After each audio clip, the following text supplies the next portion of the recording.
Mulane kula niku duwe cerita niki kisah nyata. Kula niku duwe kanca alim. Bapake iku wayo, kiai. Bapak kiai tenan wayo. Bocahe kanca kula niku majine jurumiyah takrib kalian bapake. Walhasil pas dekne umur 22 tahun, bapake iku wayo. Ya wayo iku rabinah lho jenenge wayo, napa poligami niku. Ya sebagai seorang anak bela mboke terus gak takzim mbek bapake. Gara-gara bela mboke gak takzim mbek bapake. Walhasil terus mulai gak nyucup, mulai gak takzim. Bapake pancen wong alim tenan. Yo ngalim cangkeme barang yo ngalim pinter deh oleh. Tak akoni pinter bapake.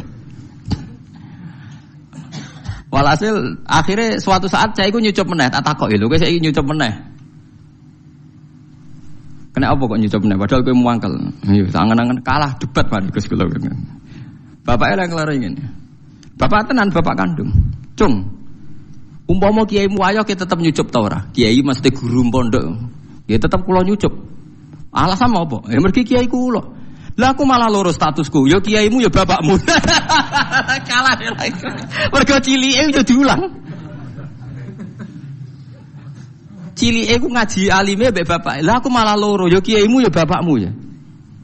Nasibku wae elek dadi bapak amsika ke berhak protes. Nah kiaimu nasibe apik mergo kowe santrine ora berhak protes. Mikir tangenan bener. Wong nak kiaiku wahyo aku tetep nyucup, tapi nak bapakku kok gak. Padahal statusnya bapake loro. Iki benro sampean biar teori yang bahwa hadisnya Nabi itu tidak main-main. La hijrata ba'dal fathi. Teori hijrah itu sudah selesai. Berarti teori hijrah secara fisik dari bumi buruk ke bumi baik itu sudah selesai. Yang ada adalah walakin jihadun wa niyatun. Yang ada itu masih jihad dan niat. Jihad itu pokoknya niat berjuang li'ilahi kalimatillah. Niat itu pokoknya ngurip-ngurip agamanya Allah. Mboten niki rungokno tenan nggih ben sampean optimis. Sekarang kalau dibalik, misalnya orang yang sudah Islam di Inggris 10, merasa Inggris itu daerah Kristen, bu Anglikan, bu nopo-nopo, terus pindah nih Mekah. Berarti Inggris sama sekali gak ada Islam. Berarti kowe ngosongno bumine Allah, sangka wong sing nyembah Allah sama sekali. Andai kan sampai tidak baca hadis itu, tentu fatwa Anda, misalnya Anda jadi ketua MUI, Islam yang ada di Inggris 10 pindah saja ke Mekah. Yang di Papua, yang minoritas pindah saja ke Jogja. Wah nanti yang sudah kadung ada Islam akan menuju daerah yang masih Islami agak dorong Jawa malah nguyai segoro kan. Nguyai apa? Segoro. Mesti ngono beban ora go dhuwit malah dadi bebane wong akeh kan. Boten ini penting. Makanya Nabi ngendikan walakin jihadun wa niyat. Nah, ternyata hadis itu lebih benar. Ini ku era sahabat itu banyak yang ketika di Medina itu gak tertarik karena Islam banyak terus pindah teng Kufah. Itu yang melakukan itu Sayyidina Ali. Sayyidina Ali itu pertama sahabat alim sing ninggalo Medina. Beliau hidup teng Kufah. Akhirnya Kufah dan di sentral Islam. Termasuk akhirnya pinter Imam Syafi'i yang pergi urip teng Mekah, teng Kufah. Pinter Syekh Abdul Qadir Jilani pergi urip teng Baghdad. Baghdad kuwi kawasan apa? Kufah. Mulane sanad-sanad Quran akhirnya pindah Kufah. Sampeyan saiki pikir, Quran anane Mekah Madinah, tapi sanad aline teng pundi? Teng Kufah. Sanate Ibnu Katsir tok Kanjeng Nabi ku bulet. Mergo Abdullah bin Katsir niku ngaji be Abdullah bin Sa'ib. Abdullah bin Sa'ib tesih ngaji be Ibnu Abbas. Ibnu Abbas ngaji Ubay bin Ka'ab. Berarti munculot pinten? 4. Ubay bin Ka'ab lagi ngaji ning Nabi. Cepet Imam Asim. Imam Asim tiang Kufah. Imam Asim di guru jenenge Abdurrahman As-Sulami. Niku langsung ngaji Sayyidina Ali. Sayyidina Ali ngaji sinten? Kanjeng Nabi. Kenapa? Karena Sayyidina Ali pindah teng Kufah. Di Mekah sing pusat Islam sanate mbulet. Tuke Kanjeng Nabi. Kufah sing adoh keng Mekah, adoh keng Madinah. Sanate cepet mergi wonten sinten? Sayyidina Ali. Sebab itu terus Kufah jadi sentral Islam. Kufah, Basrah, Baghdad itu satu kawasan sing saiki disebut napa? Irak. Syekh Abdul Qadir teng mriku, paham Imam Syafi'i pintere teng mriku, Imam Abu Hanifah pintere teng mriku. Niki rungono tenan ya. Sehingga kita tidak perlu fatwa, misalnya orang Islam yang sekarang di Amerika, di Inggris, di Swedia, macam-macam. Asal jangan kecelakaan kayak di Swedia. Swedia itu agak kecelakaan. Pertama orang Islam di sana dikenal itu Islam Ahmadiyah. Di pertama sing gawa teng Sweden Islam napa? Ahmadiyah. Jadi langsung di Nabi loro wis wangel dadanane. Itu satu-satunya daerah minoritas sing ana Islam pertama napa? Ahmadiyah. Jadi angel dadanan karena pertama yang datang Ahmadiyah. Faham gitu, itu sampean bertahu titik perkara. Jadi hadis itu ada di Bukhari, di Muslim, Mang Nabi ngendikan la hijrata ba'dal fathi walakin jihadun wa niyatun. Berarti sudah ada teori kalau kamu enggak nyaman di satu daerah yang minoritas, kamu harus ke mayoritas enggak. Ya kemana saja asal Anda niat baik dan ada peluang baik, lakukan. Itu ada seorang tanya sama Kanjeng Nabi, "Ya Rasulullah, saat di sini bisa baik." Nabi ngendikan al-ibad ibadullah wal bilad biladullah fa haitsu ma asabta khairan fa aqim. Negara ya wae pangeran, kabeh kawula ya kawulane pangeran. Pokoke kowe anggere entuk apik ning kono ya semukim ning kono. Itu yang menginspirasi Islam Gujarat, mangkono Aceh. Dagangan wis rabi barang macam-macam terus dadi Islam teng pundi? Aceh. Nah, Aceh sanak putune ponakane do ning Ampel, wis ning Ampel. Terus ono Raden Fatah pindah ning Demak, suwe-suwe tok Jipang Panolan. Suwe-suwe terus tok Jogja, Sutawijaya, Buhadi Wijaya terus tok sampeyan barang niku wis endi sing ketemu, wis pokoke endi sing nyaman cocok. Terus nomor faktore katut babon, katut jago, wis pokoke angger cocok untuk ridane Allah nggih. Fahaitsu ma asabta khairan faqim. Di mana saja kamu menemukan kebaikan, faqim, maka kamu harus di situ. Paham? Maka kamu harus nopo? Di situ. Kalau tak cerita sejarah ben sampean ngertos betapa pentingnya teori hijrah itu dianggap selesai. Ketika Fathu Mekah, kalau cerita itu tidak bosan-bosannya. Ketika Fathu Mekah itu tahun 10 Hijriah disempurnakan oleh Abu Bakar. Klimaknya itu Mekah benar-benar dikuasai Sayyidina Umar. Sistem negara sudah jalan, negara dalam kendali Umar. Niku kanca-kancane Sayyidina Umar sing asli Mekah niku disurati. Yang sudah hidup di berbagai daerah. Ada yang zaman niku mun teng Azerbaijan, teng Tajikistan. Sing nanti suatu saat nanti jadi daerahnya Imam Bukhari sing terkenal Al-Jami' Shahih sing aran kitab Bukhari, anak turune. Mbok kamu sekarang ke Mekah saja. Karena sholat di Masjid Haram itu sebagaimana 1000 nopo sholat di masjid yang lain. Dan Mekah sekarang aman. Ini rungokno tenan. Mekah sekarang apa? Aman. Dan beberapa sahabat yang kelas 2, kelas 3 yang tidak akabiri sahabat, banyak juga yang pindah ke Mekah. Apa yang terjadi? Di Mekah bangga mereka karena fi ardil haram Baitullah. Tapi apa yang disarankan oleh sahabat-sahabat senior kayak Salman Al-Farisi? Dimatikan teori itu. Memang Mekah kota suci dan sholat di masjid Mekah sama dengan 1000 sholat. Tapi ilamu annal ardo lam utaqaddis ahad, dan kamu harus tahu bumi itu tidak bisa mensucikan orang. Abu Jahal itu lahirnya di Mekah, kurang ajarnya di Mekah. Abu Lahab lahirnya di Mekah, kurang ajarnya di Mekah. Semua penduduk Mekah itu yang ngusir Nabi. Jadi ilamu annal ardo lam utaqaddis ahad, dan bumi itu tidak bisa mensucikan orang. Wa inna ma yuqaddisur rajul amaluhu. Jadi sing iso nyucakno wong napa? Amale. Terus Salman Al-Farisi nyurati walakin nusyuru fi biladillah wa alimu fa inna ta'lim dabul anbiya. Kamu menyebar saja di seluruh penjuru dunia dan ajarkan Islam, karena mengajarkan Islam dan menyebarkan Islam itu dabul anbiya. Semenjak itu tidak ada teori sentralisasi di Mekah. Nah, delalah era Ali Muawiyah ada konflik. Ada konflik barokah luar biasa. Konflik Sayyidina Ali Muawiyah, sahabat-sahabat yang buatan derek-derek menuju Cina. Zaman itu memang Cina populer sekali. Nah, yang menuju Cina itu terus ada yang tersesat ke Selat Malaka. Itu terus diantaranya muridnya Sayyidina Ali, urip teng Pasai, teng Aceh, teng Sumatera lah yang jelasnya.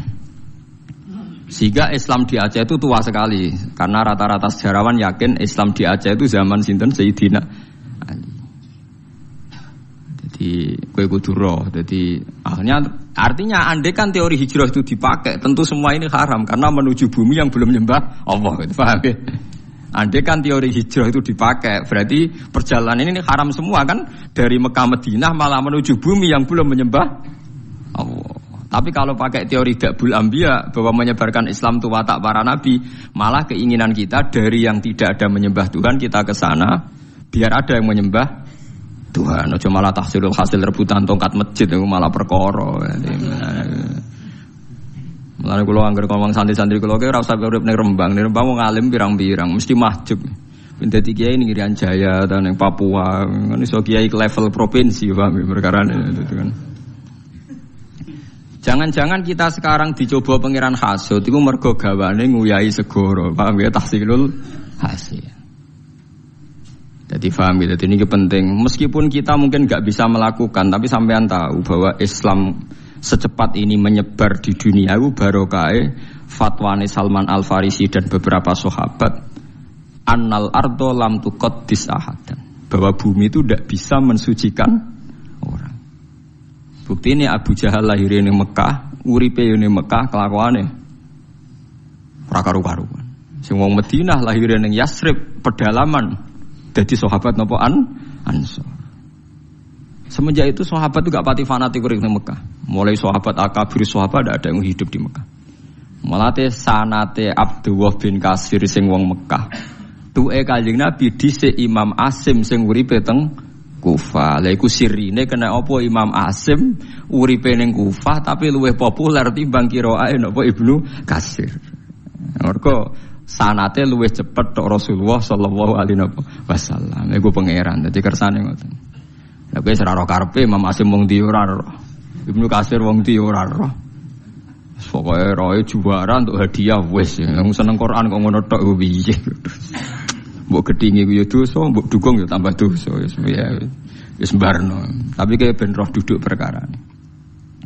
Paham ya, terus kula suwun enggak boleh menafsirkan Quran kecuali dengan hadis sahih. Lah hadis sahih paling masyhur di Bukhari Muslim itu memang Nabi berkali-kali ngendikan la hijrata ba'dal fathi walakin jihadun wa niyatun. Nah begitu juga sekarang ke mall misalnya, orang ngajak anak cucunya ke mall atau ngajak ponakane marung ning warung rodo enak, itu juga termasuk jihad dan niat. Ketika sudah menanamkan kalimat tauhid. Saya pernah baca, memang saya benar-benar baca kitab buatan-buatan akal-akalan kula. Ada seorang wali yang akan jadi wali terus sampai mati ketika tausiah alal ahli, agak longgar pada keluarga.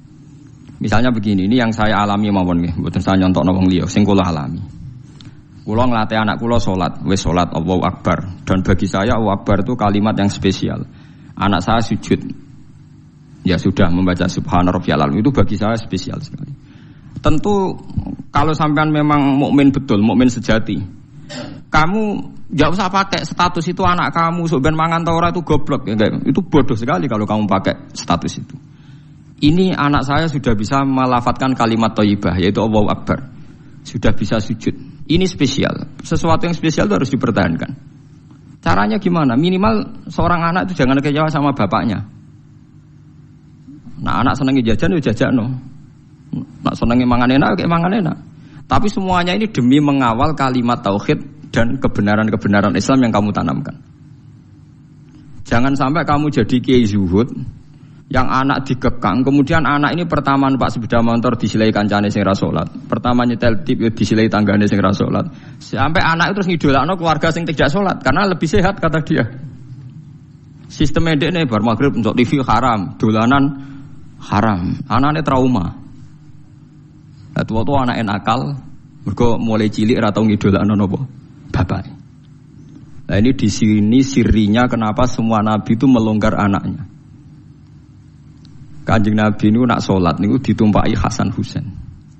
Nggih mendel mawon. Dijak salat padahal dijak numpaki Kanjeng Nabi nak pas sujud. Bahkan kabeh ulama rawi mengatakan ketika malaikat Jibril janjian ambek Nabi mboten saged masuk karena ning solowongan tempat sarine Nabi wonten jiruan. Jiruan niku kirek anak asu cara mriki lho. Kirek jiruan Mas. Mergo Hasan Husain niku dolanan napa? Asu. Saiki mulane anak kula nu dolanan pitik, dolanan wedhus mlebu kamar rata amu, ijek enteng dhewe sik Hasan Husain nu dolanan asu. Tapi itu tadi berangkatnya adalah ngawal tauhid. Jangan sampai anak kita ini kecewa oleh kita. Padahal kita tahu dia sudah punya sesuatu yang spesial yaitu kalimat nopo tauhid. Lha iku sing disebut wa ja'alaha kalimatam baqiyatan fi aqibihi la'allahum yarji'un. Kowe nak pancen nabi tenan, ulama tenan, kalimat tauhid harus kamu jadikan kalimat yang abadi fi aqibih dalam turunan. Itu yang dilakukan Nabi Ibrahim. Makanya Nabi Ibrahim dikatakan bapak tauhid karena dia obsesinya satu. Pokoknya kalimat tauhid harus menjadi kalimat sing abadi fi aqibih ning turunane Ibrahim. Ngeri Nabi Ibrahim. Ismail gak paham apa-apa blas tapi tidak bangun Ka'bah. Padahal dia tidak paham. Aris yang sekarang jadi hijir Ismail, kabeh ulama mulai Aris itu dhisik nggon nyancangi wedhus Ismail. Ismail ora roh nek iku kota suci. Jadi sing sekarang hijir Ismail dhisik Aris, omah-omahan nggon wedhuse sinten? Ismail. Ibrahim ora ngloro itu ngi kota suci, menenge nek mergo saking moh ngecewakno napa. Tapi lagi-lagi saya itu sendirian, kula nu hormat be anak, tapi ya diloroi. Bahkan keluarga saya yang lebih tua di bangsa ngloroi. Anak kok mbok manja mari ngelama. Padahal saya itu tidak pernah manja anak. Pikiran saya itu sederhana. Saya pasti mati. Setiap saat saya mati. Dan yang meneruskan tauhid itu pasti anak saya karena saya mati. Ya tapi ya itu memang gak populer. Bojoku pancen tak tanam. Jogeman wani anak kualat kita omongin. Jadi memang kan gak lazim. Tapi saya tanamkan terus. Jogeman ke wani anak napa kualat. Umumnya orang kan bilang anak jawani wong tua kualat. Ra iso cara anak iku rong mukallaf. Jadi gak bakal kualat, nah wadiku wong rong kena hukum. Artinya statusnya dia tidak punya dosa kan indah wah. Kue dosa misbek. Jadi cara kula wong tua wani anak sing kualat ora kok. Anak wani wong tua. Dan ini ada aliran sesat, ini yang benar itu menurut saya. Karena anak belum mukallaf kan. Paham ya? Jadi kula suwon latihlah sekuat-kuatnya. La ilaha illallah itu kalimat yang spesial. Mulane kula nu ora seneng wong khawarij. Wong khawarij itu wong paling gak ngregani la ilaha illallah. Anggere ana wong dosa gedhe atau maksiat dianggap wis metu sangka iman. Padahal iman itu tidak bisa dibatalkan. Iman itu tidak bisa napa dibatalkan. Karena kekuatan la ilaha illallah itu akan mengalahkan semua bentuk kesalahan pada akhirnya. Kekuatan la ilaha illallah itu akan mengalahkan semua bentuk kesalahan pada akhirnya. Delok teng hadis-hadis sahih. Wong sing jeneng rokok atusan tahun pasti akan dikeluarkan meskipun ning atine ana sithik sangka kalimat la ilaha illallah. Pertama miskola dzarrah, suwe-suwe nisfu napa? Dzarrah. Wong khawarij buento. Wah kok angger wong mukmin kok dosa gedhe berarti imane ora ana gunane. Iku padha karo darani kalimat la ilaha illallah kalah ambek napa maksiat. Lha maksiat iku pira to kadare wong nganti ngalahno kalimat napa? La ilaha illallah. Tadi paham gitu. Lah iku termasuk niat. Jadi orang menservis anak demi mengawal kalimat tauhid niku ibadah. Lagi disebut Fathul Mu'in wa yusannu atau siatu alal ayal. Wong disunatno ngelonggar kenikmatan ning anak. Mumpung urung mukallaf. Sementing aja sampai kecewa be sistem keluarga, engko suwe-suwe kecewa be sistem Islam yang Anda tanamkan. Jadi bocah nek wis seneng ngaji Quran, seneng ibadah iku kudu mbok dukung. Nah, saya cilik dolanan iki dolanan, termasuk hebatnya Rasulullah. Bahkan Hasan Husain nate dolanan jeruat dibeto mlebu kamare Nabi. Nabi ki mboten ngloro iki meneng emang. Lah nek iku mbok praktekno kita qabala wa min amin kota qabalnya karim. Kan. Nah, tapi itu nyata ini tareh. Mergo sing terusno tauhid itu mesti anak. Mulane Nabi Yahya, Nabi Zakaria dongane napa fahab li milladunka waliya yarithuni wa yarithu min ali Yaqub. Waj'alhu rabbi radhiya. Iku ning anak. Kok anak iku iso maris. Wong ki santri iku napa le wong liya. Paling bedak khol kowe di Fatihah. Mbek bedak sumpek santri meleng golek kuburan. Iku ngenteni sumpek. Tapi nak anak mbok niat mati khai bapake mbok ora ngger anak mengamal soleh. Otomatis kintok kiriman napa? Ora ono idza matabnu adam ing kota amaluhu ilam salasin sedaqatin jariyatun au ilmin yuntafa'u bi. Kowe angel kan sedaqatin jariyan butuh sugih. Ilmin yuntafa'u bi ke butuh ngalim, ora kabeh kan. Awaladin sholihin jek enteng, anak kan kowe mesti duwe. Malah akeh-akeh anak ora jelas. Nah, cara kula milih yang ketiga mau awaladin sholih. Kan hanya butuh status soleh. Soleh kelas-kelasan. Soleh pertama yang penting lafadz la ilaha illallah Muhammadur Rasulullah. Kula ndak akan bosen ngomong ini sampai kula mati. Ngene wae, wong tuwa iku kudu hormat anak. Kalau maca teng kitab Mizan Kubra ngeten. Wa min adabil anbiya takrimul aulad. Terus adabe para nabi ku mulyakno napa? Anak. Tapi ning Jawa gak populer. Lho kula cara pantes ku basa mbek anak kok. Anakku rasa basa lah, tapi kan darane sesat. Jadi adabe para nabi mulyakno anak, karena anak iki sok ben sing lebih panjang waktunya untuk membawa napa tauhid. Paham ya, mulane sampean delok teng ngene critane Quran iku nek ndelok hubungane nabi be anak kan luar biasa. Napa? Luar biasa. Masuk wa barrom bi walidati. Sebagian rebano wa atenaul hukma napa? Sobiya. Mergo mulai cilik nek dididik mesti padha-padha kena hitop ya Yahya khudil kitab napa? Biquwa wa atenaul hukma sobiya. Terus wa hananan bil ladunna wa zakah wa kana taqiyya. Hananan maknane iku sifat aris, sifat seneng. Hanan maknane seneng nyaman. Jadi hubungannya anak mbek wong tuwa kudu nyaman. Tapi nyamane ora krana nafsu, tapi sudah diikat kalimat napa? Tauhid. Kan lucu kan? Ini rungokno tenan iki. Kadang wong salah kaprah. Saiki sampean tak bedheki. Ruhin dipateni dosa perkarane apa? Ahli tauhid kan? Wong nek nglafatno la ilaha illallah haram dipateni. Berarti ruhin haram dipateni mergo apa? Lafadzna la ilaha illallah. Nah, sekarang lebih meningkat lagi. Al muslimu alal muslimi haramun damuhu wa maluhu wa irduh. Wong nek wis Islamu haram donyane mbok gasap, haram harga dirine mbok lecehno. Paham ya? Haramun damuhu wa maluhu wa irduh. Irduh harga dirine. Dikira oleh ngomong li wong goblok, ngomong ilmu nemen-nemen nganti iku kaya manuk ketulup iku ora oleh. Lane rata-rata ulama nak ketemu wong gayane gaya awam, perkara nak kowe ngomong ilmu berlebihan padha karo gawe suasana ndekne kaya manuk ketulup haho. Lane rata-rata ulama sing kali bertenan nak ketemu wong wis guyon. Nek kok kok kriting ngono. Mergo sekali ngomong ilmu sing kelas tinggi ketok goblok ya kan. Iku ora oleh gawe suasana wong liya ketok goblok kowe ketok napa? Pinter. Iku pelecehan napa? Pelecehan. Lho nggih tenan. Juga karena la ilaha illallah. Nah, lah hanya karena ditakdir anak terus rapati mbok hormati. Alasan iku mergo anak. Kan lucu kan? Orang lain yang lafadzna la ilaha illallah mbok hormati karena dia nasibnya sial dadi anak ora hormati, mergo anak wajib hormat wong tuwa. Begitu juga nasibe bojomu. Elek gara-gara dekne bojomu terus wajib takzim mbek kowe. Padahal kowe wajib takzim dekne mergo dekne lafadzna la ilaha illallah. Lha iku sing salah kaprah. Lha iku musibah, paham napa? Musibah. Wong liya mbok hormati mergo Islam lan soleh, tapi anak bojo ora hormati mergo nasibe sak ngisor. Rupane dadi anak, dadi bojo. Teori ini sudah saya uji berkali-kali ning Quran ning hadis. Semua polanya Nabi itu begitu. Sebab itu Ismail yang masih kecil dijak bangun Ka'bah diabadikan Quran wa id yarfa'u Ibrahimul qawaida minal baiti wa Ismail. Dal Ismail pasti ora paham cek cilik, tapi sudah dikenang Quran wa Ismail. Padahal masih sangat apa? Kecil.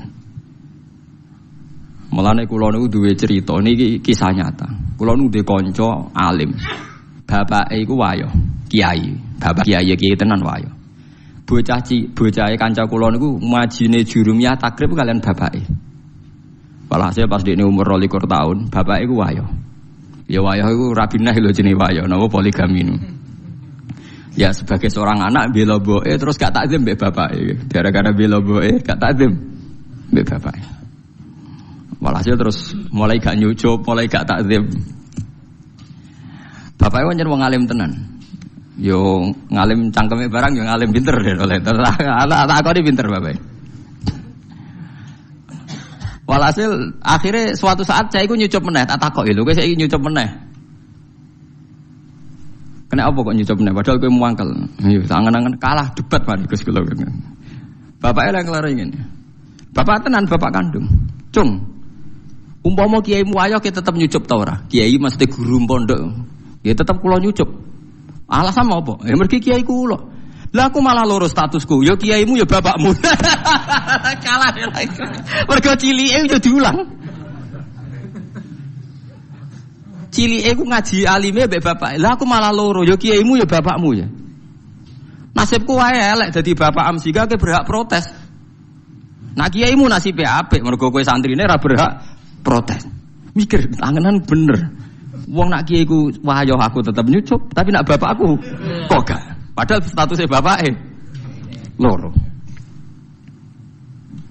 Padha saiki bojomu nglafadzno la ilaha illallah, statuse loro, sing nyuwargakno kowe sing mbok keloni ya bojomu. Sing mari kowe ra zina ya bojomu. Lha wong nglafadzno la ilaha illallah plus fungsinya banyak kok malah ra hormati. Perkarane trimo wong wedok jare cara Yogya kanca wingking jare kok waduh malah ora kabeh istilah yo. Cobalah sekarang dilatih, gak usah macam-macam. Iku wong sing nglafadzno kalimat tauhid. Anak ya soben sing penerus kalimat tauhid. Itu yang saya pahami dari Quran. Jadi Ibrahim piyambak hubungane mbek Ismail disebut apa? Wa ja'alaha kalimatam baqiyatan fi aqibi. Ibrahim sing dadekno kalimat tauhid abadi tok anak turune. Sebab iku Ibrahim disebut bapak napa tauhid. Nanti somben wong ning kuburan dadi Gus gede kabeh. Mulane kula bola-balik ngomong sing saiki ra duwe bapak kiai tenang ae. Somben nasab Gus juga kanggo kabeh. Tiap wong mati takoki iman abuka kan jawab sinten Ibrahim. Dadi kula ngalime ngeten somben padha mek ruhen paham. Kula ajare rada keberatan mek ajaran niku. Tapi wong piye bener. Lah misale kula salime ngeten bapak kula kiai somben ning kuburan padha bapak sapa Ibrahim. Ruhen takoki sapa kan bapak Ibrahim.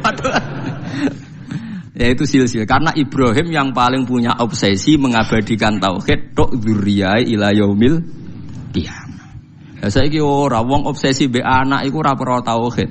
Anakku tak rumah cah ben sampeyan ngrumat aku. Dadi kapitalistik.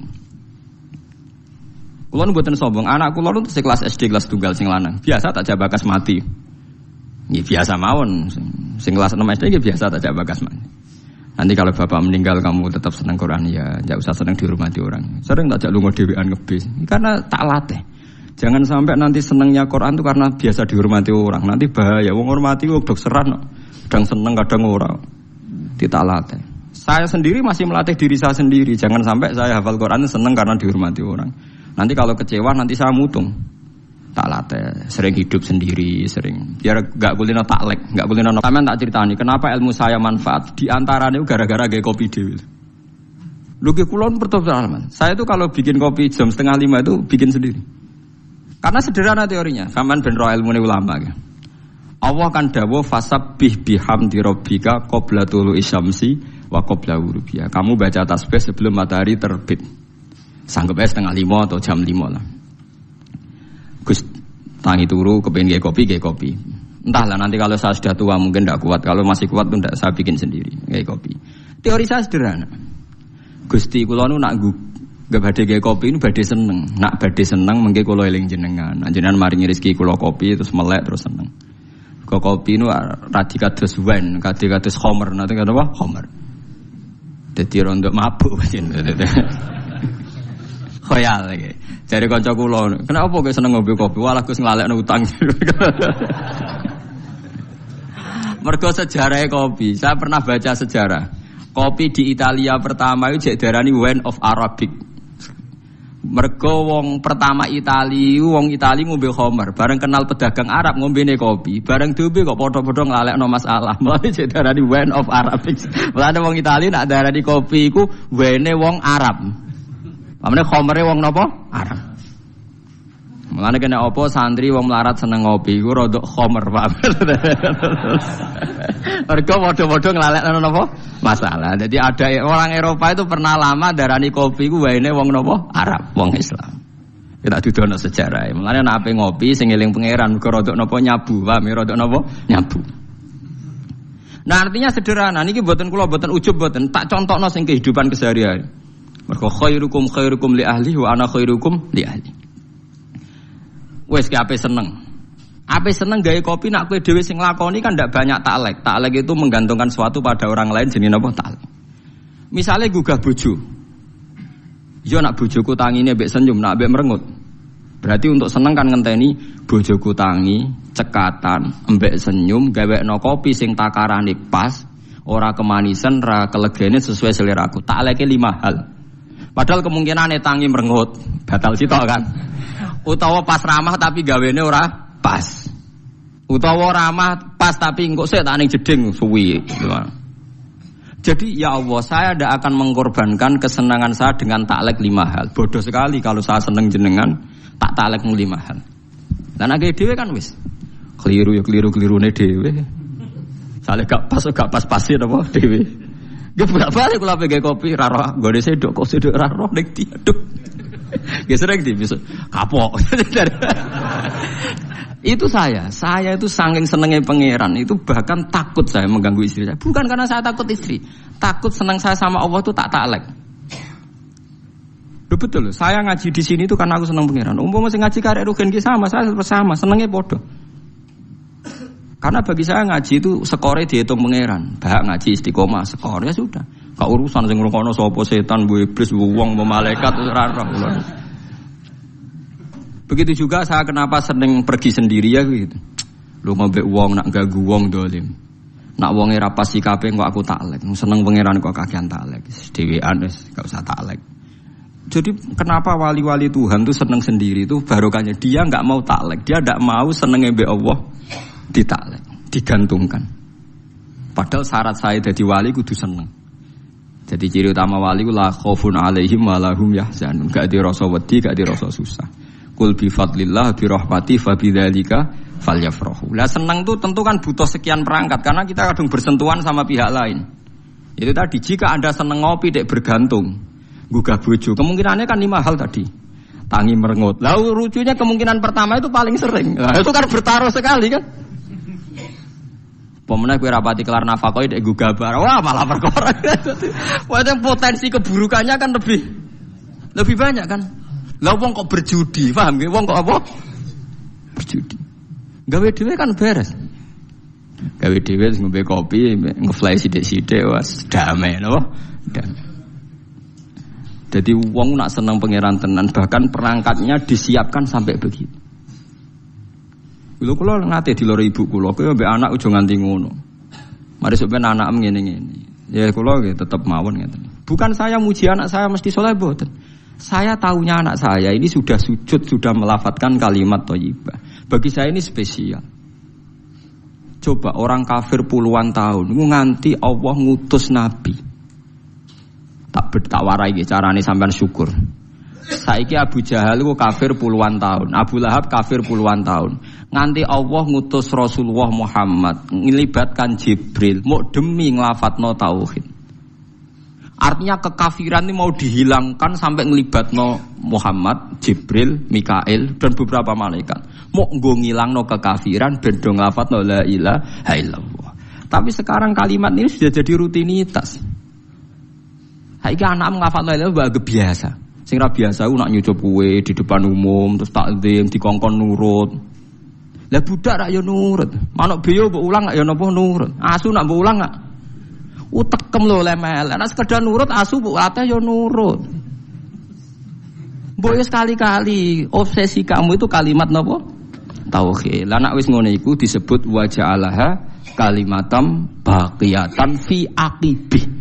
Sifate Ibrahim wong sing gawe kalimat tauhid diabadekno ditanamno ning anak-anake. Iku sirine kena apa aku hormat be anak. Tapi alhamdulillah bojo kula sakniki tak bombardir bendine tak omongi mulai mikir. Saya nak penyentak anak wedi. Wah ngono kualat dire. Wah iki rene kok apok. Jadi syukur kula. Wedi be anak kula sing. Kula sing mulai dukung 1-2 yang mulai wonten guru-guru SD. Jogeman kamu anak kualat karo Gus Bas. Mbok niat ngenyek, mbok niat dukung ra roh aku tapi mulai saat tanamkan paham sithik-sithik nak wani anak ki napa kualat. Ben darani aliran sesat Allah. Mbok wong mulai mikir, anak mbek kowe hubungane apa coba?